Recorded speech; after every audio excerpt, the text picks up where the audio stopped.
ഇത് കരുനാഗപ്പള്ളി തഴവയിലെ ദമ്പതിമാരായ അനന്തവും ആദിത്യയും. ഇവരുടെ വിവാഹം കഴിഞ്ഞിട്ട് വർഷം 1 തികയുന്നു. ആദ്യ വിവാഹ വാർഷികത്തിൽ ഭാര്യയ്ക്ക് ഒരിക്കലും മറക്കാത്ത സ്നേഹ സമ്മാനം നൽകാൻ അനന്തു ആഗ്രഹിച്ചിരുന്നു.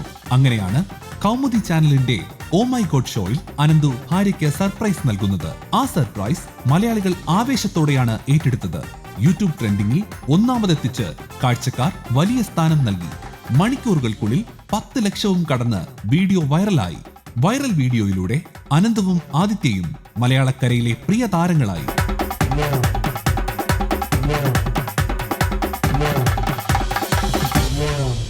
ഒരുപാട് സന്തോഷം. കാരണം ഒരു രീതിയിലും ഞങ്ങൾ വിചാരിച്ചിട്ടില്ല ഇത്രയും ആൾക്കാർ അറിയുമെന്നോ. ഫസ്റ്റ് എൻ്റെ അനുഭവം ഞാൻ സ്കൂളിൽ നിന്ന് ബാങ്കിൽ പോയപ്പോൾ സമയത്ത് ഒരു ചേച്ചി ആദ്യമായിട്ട് എൻ്റെ അടുത്ത് വന്ന് സംസാരിക്കുന്ന ആ ചേച്ചിയാണ്.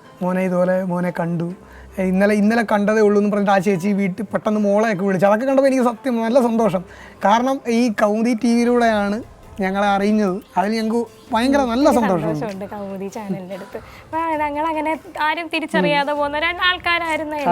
പക്ഷേ എല്ലാരും ഞങ്ങളെ ഇപ്പൊ തിരിച്ചറിയുന്നു. പ്രാങ്ക് ഞാൻ ചെയ്തപ്പോഴും ഇവിടെ പറ്റിക്കാന്ന് വിചാരിച്ചപ്പോഴും എനിക്ക് പ്രതീക്ഷയില്ല. ഇത് ജനങ്ങളാണ് എല്ലാം തീരുമാനിക്കുന്നത്. കാരണം നമ്മളല്ല, നമുക്ക് ഇത് ചെയ്യുക എന്നുള്ളതല്ല, ജനങ്ങൾ ഇനി ഇത് ഏറ്റെടുക്കണോ വേണ്ടായോ എന്നെല്ലാം തീരുമാനിക്കേണ്ട ജനങ്ങളാണ്. അന്നേരം അവരെങ്ങനെ ഏറ്റെടുക്കുമെന്ന് നമുക്കൊന്നും അറിയത്തില്ലല്ലോ.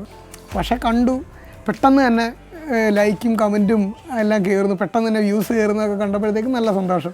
ഒരുപാട് ആൾക്കാർ ട്രെൻഡിങ് മണ്ണൊക്കെ വന്നപ്പോഴത്തേക്ക് ഒരുപാട് ആൾക്കാർ സ്ക്രീൻഷോട്ട് എടുത്ത് എനിക്ക് ഇട്ട് തന്നു. പിന്നെ എല്ലാവരും എന്നെ കാണുമ്പോൾ എന്തു ആഡ് ചെയ്ത് എന്നാ ചോദിക്കുന്നത്. പിള്ളേരൊക്കെ എനിക്കിങ്ങനെ മെസ്സേജ് അയച്ചു, ഇതുപോലെ കണ്ടു എന്നൊക്കെ പറഞ്ഞ് എൻ്റെ കുറേ സ്റ്റിക്കറൊക്കെ ഉണ്ടാക്കി ഞാൻ ഇങ്ങനെ കരഞ്ഞുകൊണ്ടിരിക്കുന്നതൊക്കെ വെച്ച് എന്തുവാണെന്നൊക്കെ വെച്ച് കുറേ സ്റ്റിക്കറൊക്കെ ഇടുന്നുണ്ടായിരുന്നു.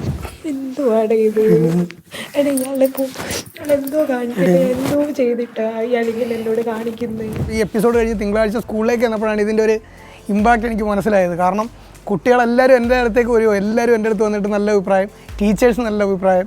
എല്ലാവരും കൂടുതൽ ഈ പറഞ്ഞ പോലെ പറഞ്ഞതുപോലെ കൂടുതൽ ടീച്ചർമാർ പറയുന്നത് ഇത്രയും കരയൊക്കെ ഉണ്ടായിരുന്നു എന്ന് പറഞ്ഞു. അവരും ഇതിനകത്ത് വലിയൊരു പങ്കുണ്ട് ഇത് വൈറലാവാൻ വേണ്ടിയിട്ട്. വല്ലാത്തൊരു അനുഭവമായിരുന്നു. ഞങ്ങൾ ഒട്ടും എക്സ്പെക്റ്റ് ചെയ്യാത്തൊരു സംഭവമായിരുന്നു. എന്നെ വിളിച്ചത് ഡാൻസ് കളിക്കണം അത് പറഞ്ഞുകൊണ്ടാണ് വിളിച്ചത്. കളിച്ചു, പക്ഷെ എന്തൊക്കെയാണ് അവിടെ നടക്കുന്നതെന്ന് പിന്നെ ഞങ്ങൾക്ക് അറിയത്തില്ലായിരുന്നു. പക്ഷേ ചേച്ചിയുടെ കരച്ചിലും എല്ലാം കൂടെ ആയപ്പോൾ ഞങ്ങൾ വിചാരിച്ചു ഓക്കെ സെറ്റായി. കല്യാണം കഴിഞ്ഞ് 1 വർഷം പോലും ആയില്ല. അതിന് മുന്നേ ഇയാളിങ്ങനെ കാണിക്കുന്ന ഇയാൾ എൻ്റെ ജീവിതത്തെക്കുറിച്ച് ആലോചിച്ചു. പണ്ട് പറ്റിയ സംഭവം ഇത്. പിന്നെ അവള് കള്ളം പറയുക, പിന്നെ ആ കൊച്ചു കരഞ്ഞുകൊണ്ട് കള്ളം പറഞ്ഞേ. ഇവള് നല്ല രീതിയിൽ കരഞ്ഞതിൽ ഒരുപാട് പേർക്ക് നല്ല വിഷമമായി. പക്ഷേ കഷ്ടം, കൊച്ചു തലയിറങ്ങി വീണിരുന്നെങ്കിലോ എന്നൊക്കെ എൻ്റെ അടുത്ത് ചോദിച്ചു. ചുമ്മാ തമാശക്കൊക്കെ ചിലപ്പോൾ 12 മണിയാകുമ്പോൾ എൻ്റെ അടുത്ത് പറയാം ആ റീലൊന്ന് എടുത്തേ, അത് ഞാൻ ഒന്ന് ചെയ്യട്ടെ എന്നൊക്കെ പറഞ്ഞ് വീഡിയോ ഇങ്ങനെ എടുപ്പിക്കാറുണ്ട്. അതായത് ഇങ്ങനെ ചുമ്മാ അന്യൻ്റെ കൂട്ടും ഒക്കെ ഇങ്ങനെ, അതും 12 മണിയാകുമ്പോഴാണ് പറയുന്നത് ഇത് ഇന്ന് അഭിനയിക്കും, ഇതൊന്ന് ഷൂട്ട് ചെയ്യടി എന്നൊക്കെ പറയാറുണ്ട്. മാത്രമല്ല ഞാൻ പണ്ട് മുതലേ നേരത്തെയും വീട്ടിൽ ഇപ്പം അമ്മയും എല്ലാവരുമായിട്ടും ഇപ്പം അപ്പച്ചിയാണെങ്കിൽ എല്ലാവരോടും നല്ല കമ്പനിയാണ്. ഇവിടെ എല്ലാവരും അങ്ങോട്ടും ഇങ്ങോട്ടും നല്ല കമ്പനിയാണ്. അങ്ങനെ എനിക്ക് അതുകൊണ്ട് ഇവരുടെ അടുത്ത് എന്തെങ്കിലും ഇങ്ങനെ കാണിക്കുന്നതിൽ എനിക്ക് നാണക്കേടൊന്നുമില്ല. ഞാൻ നേരിട്ട് ചെന്ന് അവരുടെ അടുത്ത് പ്രകടിപ്പിക്കും. അമ്മൂമ്മയുടെ അടുത്തും അമ്മൂമ്മയും എനിക്ക് നല്ല സപ്പോർട്ടാണ്. അൻപു ചേട്ടന് കൂടുതൽ അവസരം കിട്ടട്ടെ എന്നാണ് ഞാൻ വിചാരിക്കുന്നത്. കാരണം നല്ല അഭിനയിക്കുകയൊക്കെ ചെയ്യുന്ന ആളാണ്. അപ്പം ഇങ്ങനെ തിരിച്ചറിയപ്പെടാതെ പോകേണ്ട ഒരാളല്ലാന്ന് എനിക്ക് തോന്നാറുണ്ട്. വീട്ടിലൊക്കെ ഇങ്ങനെ ചുമ്മാ ഓരോന്നൊക്കെ കാണിക്കാൻ ഞാൻ ഇങ്ങനെ പറയാറുണ്ട്, ഇങ്ങനെ വിചാരിക്കാറുണ്ട്. പക്ഷെ ഞങ്ങളുടെ അവിടെ ഇയാളെന്ന് അങ്ങനെയൊക്കെ പറയും എൻ്റെ വീട്ടിൽ. പക്ഷേ ഇങ്ങനെ എന്തുവാടെ എന്നൊക്കെ പറയുന്നത് അൻപു ചേട്ടൻ്റെ അടുത്ത് നിന്ന് ഈ ഇടയെ പഠിച്ചത്. അമ്പലത്തിലൊക്കെ ചെല്ലുമ്പോഴൊക്കെ എല്ലാവരും ചോദിക്കും, പുറത്തു നിന്നൊക്കെ എല്ലാവരും ചോദിക്കാൻ തുടങ്ങി. ഇതിലേ പോകുമ്പോഴെല്ലാം എല്ലാവരും വിളിക്കും. ഞങ്ങൾ രണ്ടോടും ഇവിടെ ഇരിക്കുമ്പോൾ ഫോട്ടോ എടുക്കുന്നവനെങ്ങാന്ന് വന്ന് 2 പേരും കൂടെ ഭയങ്കര അഭിനയമൊക്കെയാ. 3 പേരും കൂടെ, ഇളയാളും എല്ലാവരും കൂടെ ഭയങ്കര ചിരി അഭിനയമൊക്കെയാ ചെറിയ രീതിയിലൊക്കെ. അനന്തുവിനും ആദിത്യയ്ക്കും ഇപ്പോൾ സ്റ്റാർ പരിവേഷമാണ് പൊതുസമൂഹത്തിലുള്ളത്. എവിടെ പോയാലും ഓ മൈ ഗോഡിന്റെ പ്രാങ്ക് വിശേഷങ്ങൾ തിരക്കി ആളുകൾ ചുറ്റും കൂടും. ഒരു സെൽഫിയെങ്കിലും എടുക്കും. അത്രക്കിഷ്ടപ്പെടുന്ന താരങ്ങളാണ് ഇന്ന് അനന്തവും ആദിത്യയും. അതിനകത്ത് അരുണ് നല്ലതുപോലെ അഭിനയിച്ചിട്ടുണ്ട്. ആദിത്യയുടെ ആ ഒരു ഇത് കണ്ടപ്പോൾ ഒരുപാട് വിഷമം തോന്നി. ഹസ്ബൻഡിനെ അടിക്കാൻ ചെന്നപ്പോൾ തന്നെ അടിക്കല്ലേ എന്നും പറഞ്ഞ്. കാരണം ഇന്നത്തെ ഇതിൽ പിള്ളേർ പറയാനായിട്ട് കൊടുക്കാനേ പറയത്തുള്ളൂ. ഇത് അങ്ങനെയൊന്നുമില്ല. ഹസ്ബൻഡിനെ അവിടെ പ്രൊട്ടക്റ്റ് ചെയ്തത്. പ്രണയം തുടങ്ങുന്ന ഒരുപാട് ശേഷമാണ്. ഞങ്ങൾ ആദ്യം മുതൽ ഞങ്ങൾക്ക് അറിയാം. എൻ്റെ കൂട്ടുകാരൻ, ഞങ്ങൾ കോളേജിൽ പന്തളം NSS കോളേജിൽ ഞാനും ഇവളുടെ ആങ്ങള ആദർശ് ഞങ്ങൾ ഒന്നിച്ച് പഠിച്ചതാണ്. ഒരു ബെഞ്ചിലിരുന്ന് ഒരുമിച്ച് എല്ലാ അലമ്പിനും ഞങ്ങൾ ഒന്നിച്ചായിരുന്നു എല്ലാ കാര്യത്തിനും. അങ്ങനെ പിന്നെ അന്ന് മുതലേ ഞാൻ അളിയാന്ന് അവനെ വിളിക്കുന്നത്. പിന്നെ അതങ്ങ് അറം പറ്റി, ജീവിതത്തിലും അവൻ അളിയനായി. ഞങ്ങൾ ഇഷ്ടത്തിലായ സമയത്ത് നമ്മൾ കണ്ടിട്ടില്ല, ഇഷ്ടത്തിലായതിനു ശേഷം ഞങ്ങൾ അങ്ങനെ കണ്ടിട്ടില്ല, 1.5 വർഷത്തോളം കണ്ടിട്ടില്ല. പിന്നെ കൊറോണ ആയിട്ട് ഞങ്ങൾ കണ്ടിട്ടേ ഇല്ല. തുടക്കത്തിൽ ചെറിയ രീതിയിലുള്ള ആദ്യം ചെറിയ എതിർപ്പുണ്ടായിരുന്നു, രണ്ടുപേരുടെയും വീട്ടിൽ നിന്ന് ചെറിയ എതിർപ്പുണ്ടായിരുന്നു. പക്ഷേ പിന്നെ മാറി. എൻ്റെ വീട്ടിൽ സപ്പോർട്ട് ഏറ്റവും കൂടുതലുള്ളത് അൻതു ചേട്ടനാണ്. ഞങ്ങളുടെ വീട്ടിൽ ചെന്ന് കഴിഞ്ഞാൽ എന്നെ അങ്ങ് അമ്മ പറയൂ ഒരു ചെറുക്ക അങ്ങനെയാ പറയുന്നത്. അറിയത്തില്ല. പല ആൾക്കാർ ചോദിക്കുന്നുണ്ട്, അനന്തു മറ്റേ മോളും കൂടെ നല്ല അഭിനയമായിരുന്നല്ലോ, ഇതെങ്ങനെ ഒപ്പിച്ചെടുത്ത് എന്നൊക്കെ പല ആൾക്കാരും ചോദിക്കുന്നുണ്ട്. ഞാൻ പറഞ്ഞത് എങ്ങനെയാണെന്ന് എനിക്കും അറിയത്തില്ല. സ്കൂളിൽ നിന്ന് നാടകം, പിന്നെ അല്ലാതെ ഡാൻസ്, എല്ലാ രീതിയിലും ആക്റ്റീവായിരുന്നു കോളേജിൽ. ഞങ്ങൾ മാത്രമല്ല, ഞങ്ങളൊരു ഫ്രണ്ട്സ് സർക്കിളിലുള്ള എല്ലാവരും ഒറ്റ ടീമായിട്ടായിരുന്നു അവിടെ കോളേജിൽ. ഇത് സത്യമാണെന്ന് ഞങ്ങൾ ആദ്യം വിചാരിച്ചത്.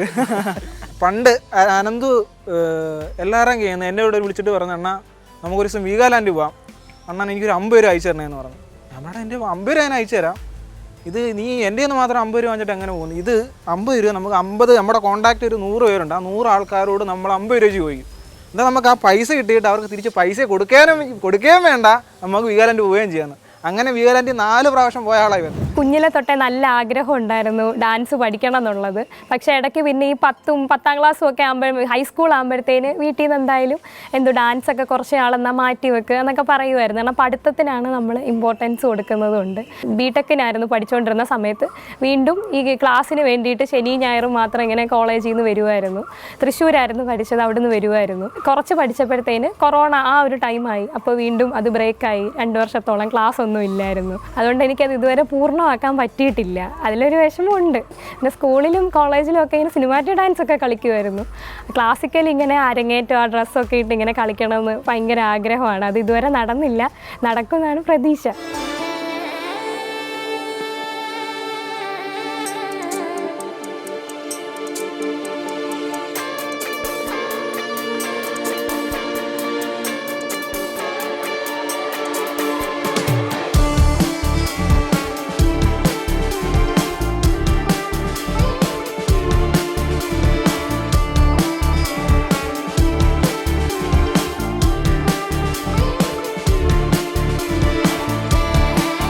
പ്രേക്ഷകരിൽ ചിലർക്ക് ആദിത്യയെ ഭർത്താവ് കൂടുതൽ കരയിപ്പിച്ചതിന്റെ വിഷമമാണുള്ളത്.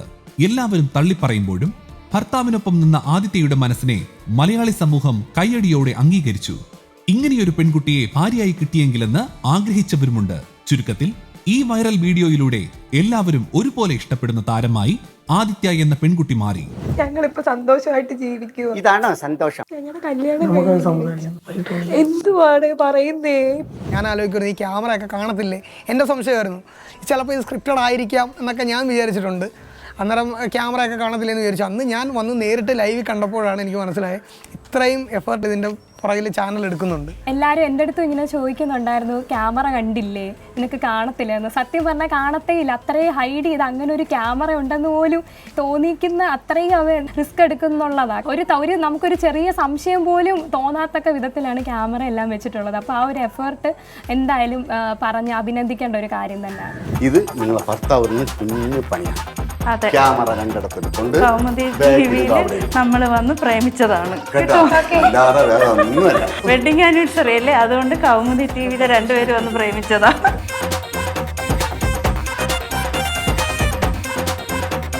ഞാൻ ആദ്യം ചാനലുമായിട്ട് ബന്ധപ്പെട്ടപ്പോൾ തന്നെ പറഞ്ഞിരുന്നു ആൾ നന്നായിട്ട് സംസാരിക്കുന്ന ആളാണ്. പക്ഷേ അങ്ങനെയാണ് ഞാൻ പറഞ്ഞിരുന്നത്. ആദ്യം പറഞ്ഞ് നല്ലപോലെ സംസാരിക്കും, ആൾ ഇച്ചിരി സ്മാർട്ടാണ്.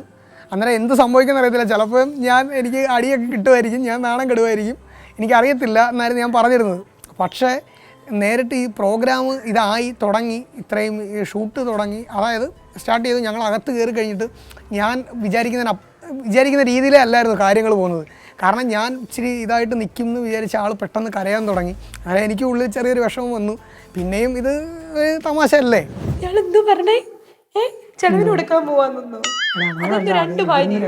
ഇവിടുന്ന് രക്ഷപ്പെടാൻ അയാൾക്ക് എങ്ങനെ പറയാൻ തോന്നുന്നു? രക്ഷപ്പെടാൻ വേണ്ടി പറഞ്ഞതാണ്. നമുക്ക് സിം അങ്ങ് മാറ്റിയ പോരാ.